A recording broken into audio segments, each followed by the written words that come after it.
All right. Well, welcome to Inside the Realtor Studio, interviews with industry leaders and professionals in real estate. The Tucson Association of Realtors turns 100 this year, 1921 to 2021. We are honoring our history by conducting interviews of the past presidents of the Tucson Association of Realtors.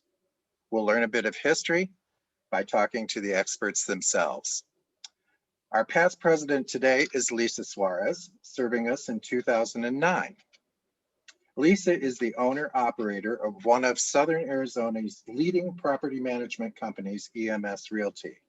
With over 30 years of uncompromising service and successful management decisions, Lisa has found a niche for her company specializing in the management and sale of exclusive homes. Lisa's path to president has included 2001, appointed to the statewide Professional Standards Committee for the Arizona Association, appointed by the National Association of Realtors as federal political organizer for Congressman Raul Grijalva, 2003, appointed by Governor Napolitano to the Real Estate Advisory Board, where she served 7 years, 2009, elected the president of the Tucson Association of Realtors. In 2012, awarded the Tyler Strout Vision Award from the Arizona Association of Realtors. And in 2017 was a big year for Lisa because she was elected president of the Tucson Realtors Charitable Foundation. She was awarded Tucson Realtor of the Year, and she was inducted to the RPAC Hall of Fame, representing $25,000 investment in RAPAC. For those unfamiliar, that is the Realtors Political Action Committee. Welcome, Lisa, to Inside the Realtor Studio. Thank you, Steve. You bet. Well, let's begin our trip with a bit about real estate before you were president. So where did you hang your license originally? I hung my license with a company known as Cypress Property Management. And that's basically where I learned to do property management the wrong way. I had to leave in a short year because they were, I hope the commissioner's not listening, they were misappropriating funds. So I wrote a letter to the Department of Real Estate, resigned, and everything just in the day I found out about it. So. Wow, what an auspicious beginning. Yeah. Oh my. And so then you relocated. Where did you go then? I joined EMS Realty, and it was an interesting, what I like to refer to now as a divine relationship. I was licensed with Eddie Marie Suarez, who had EMS Realty, and my father backed me as a silent investor, and I bought him out 3 years later. But the lady at the helm there was Eddie, who 10 years later, she was playing matchmake with me and her son. And that's how I married Martin Suarez. Wow. He was with Legacy Department of Treasury, the Customs Department. So he had no interest in the company, but everyone feared that it was just a ploy to get the company back somehow.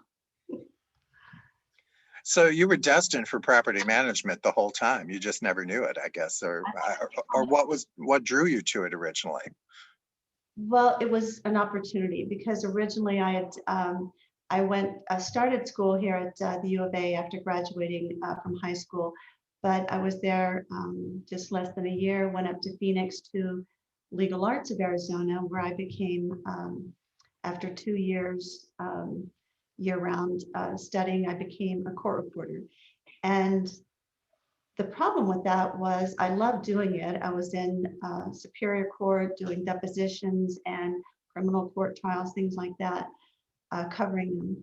And I really wanted more of not a freelance position. I wanted a salaried position with benefits. So I ended up in, property management position, and was luckily I was only at EMS for a year and had the opportunity to buy it. Wow, that's amazing.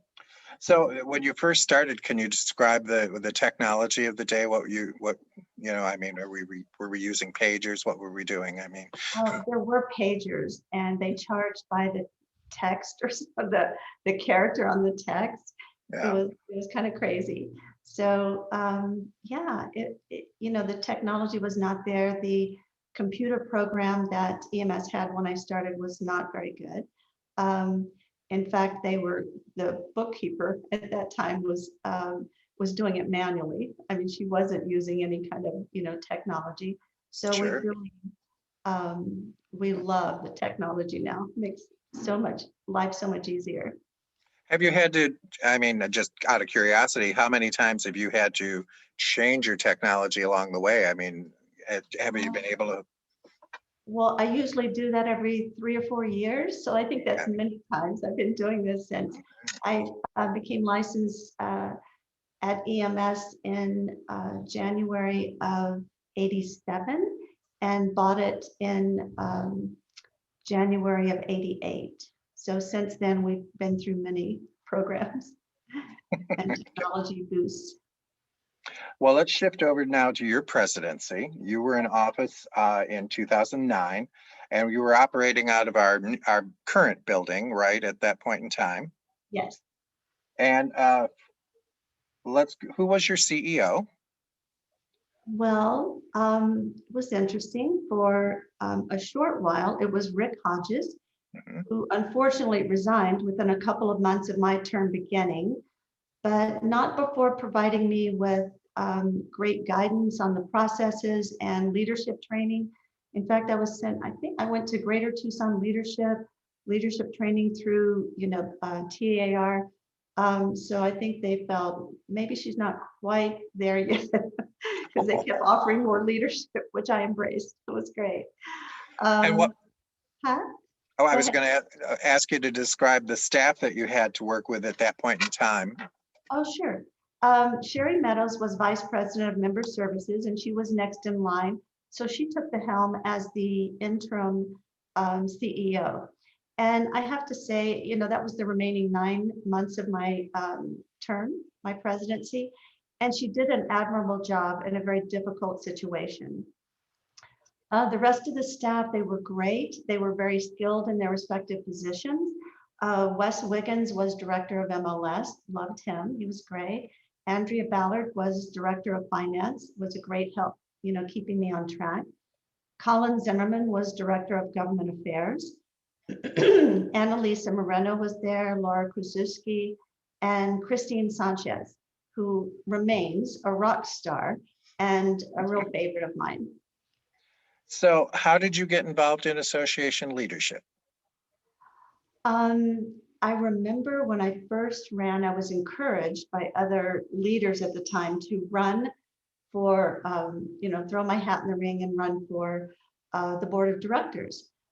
Well, I didn't do campaigning, and I'm not sure if that was the key to it or not, but I didn't make it. But someone who, at that time, they had something in place where you could only have a minimum number of, or a maximum number of um, directors from the same firm.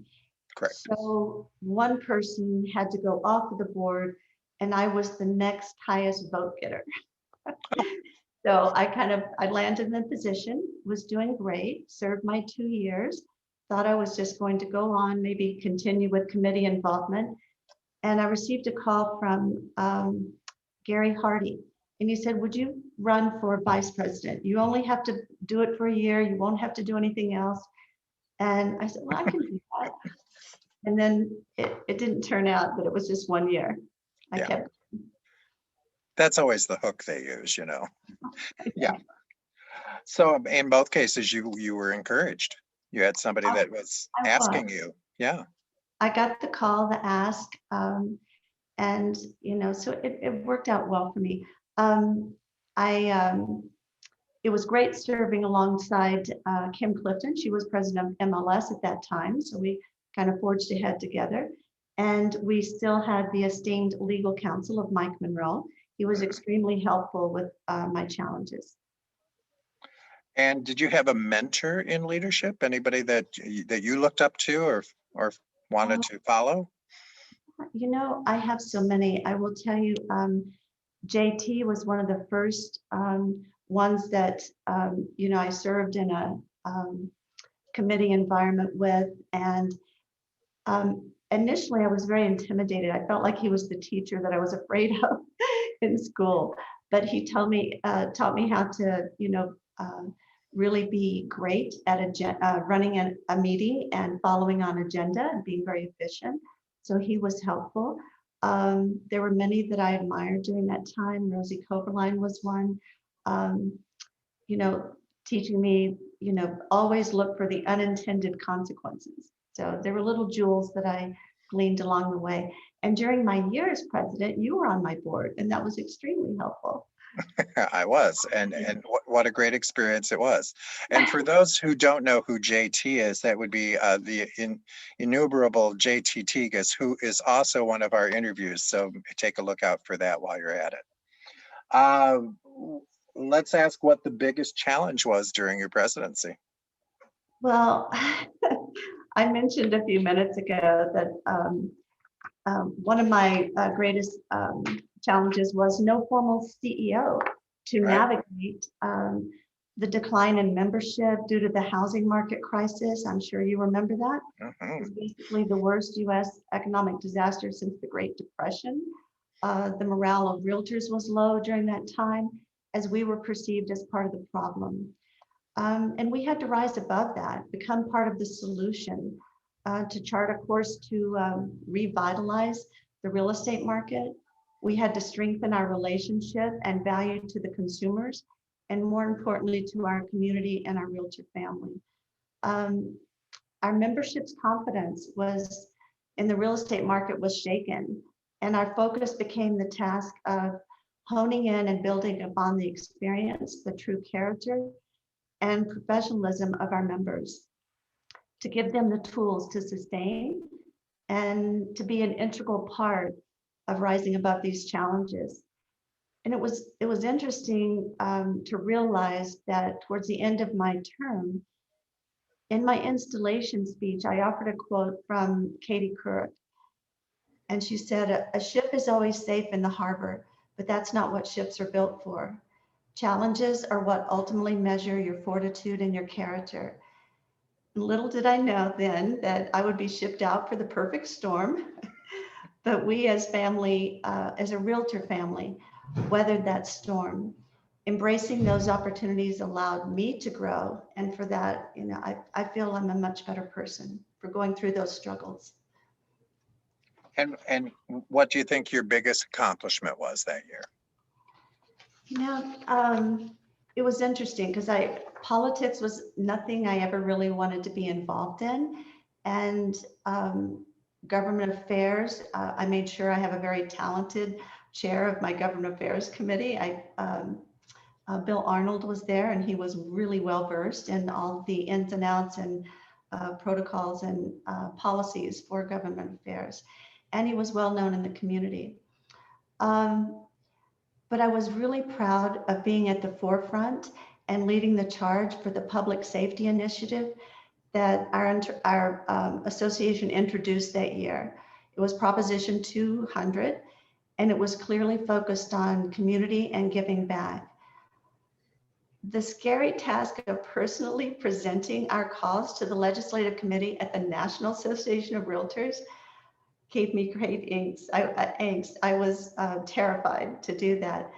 But doing that and doing that presentation, they understood the critical linkage between public safety and, supporting the economic growth and vitality and quality of a city's talent pool. And NAR agreed with us, and we got the funding for our campaign. And although it was the right thing to do, the initiative did not pass. And nevertheless, we forged stronger relationships. I formed friendships with the government affairs directors at our police department and our firefighters association. And we showed the community that we care. Perhaps we were a little bit ahead of our time, because it wasn't until 2017 that a proposition, along with a half-cent sales tax passed, improving public safety. But maybe this was a critical part because they also tacked on transportation. So. And any other thoughts about your term in office?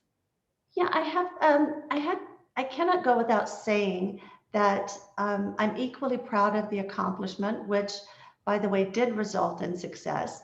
And that was the CEO search committee that I chaired, along with the very talented MLS and TAR executive committee members. And due to the financial struggles that many associations across the country were dealing with, NAR had offered many programs and incentives to keep those associations vital and operating successfully. And they offered a very affordable CEO search and recruitment service. And I worked with Donna Garcia. She was a jewel. She was with NAR, and she expertly guided us through the selection of Phil Tedesco as our next CEO. And I truly believe the right time is there for many people. And I really believe that he was the right CEO at the right time. He amazingly led our organization to a position of financial strength, including reserves. He devised ways to retain and rebuild membership numbers. And equally important was how he revitalized our position and respect within the community organizations and their leaders. So that was great. I'll tell you also that my years in leadership have provided much personal growth for me, less fear of public speaking, which I've shared with you many times, even before this interview, efficiently chairing meetings, embracing diverse opinions that ultimately produce better outcomes. And I have to admit that the mediation training and collaborative experience has proven invaluable to me, parenting a 14-year-old daughter, Emma.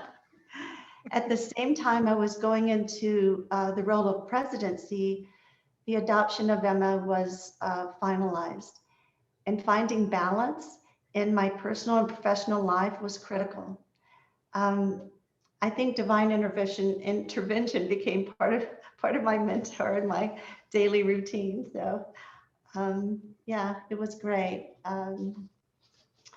That was a little challenging, but I think Gary Best said, you can do more than you think you can. I did. I was at the last year, I think 2010 was my last year to serve on the board of Casa de los Niños.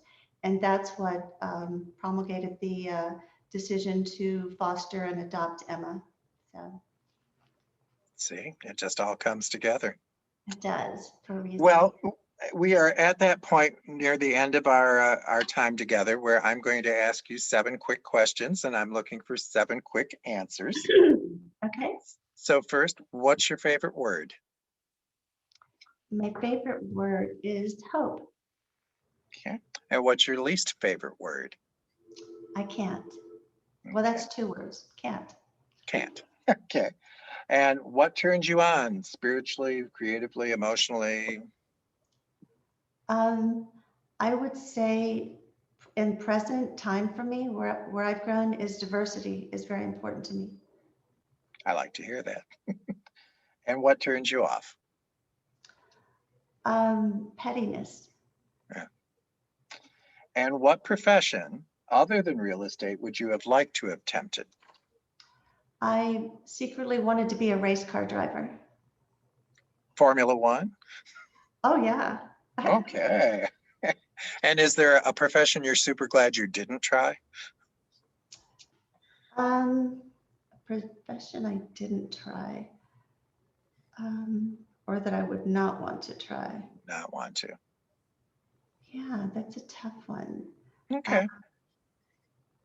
I'll think about that. Okay. I think restaurant owner would be. Especially now, yeah. That would be a tough one for me. Oh, yeah. And in closing, if you could do a shout out to anyone living or not in the real estate community, who would it be and why? Living or not alive, right? Either one.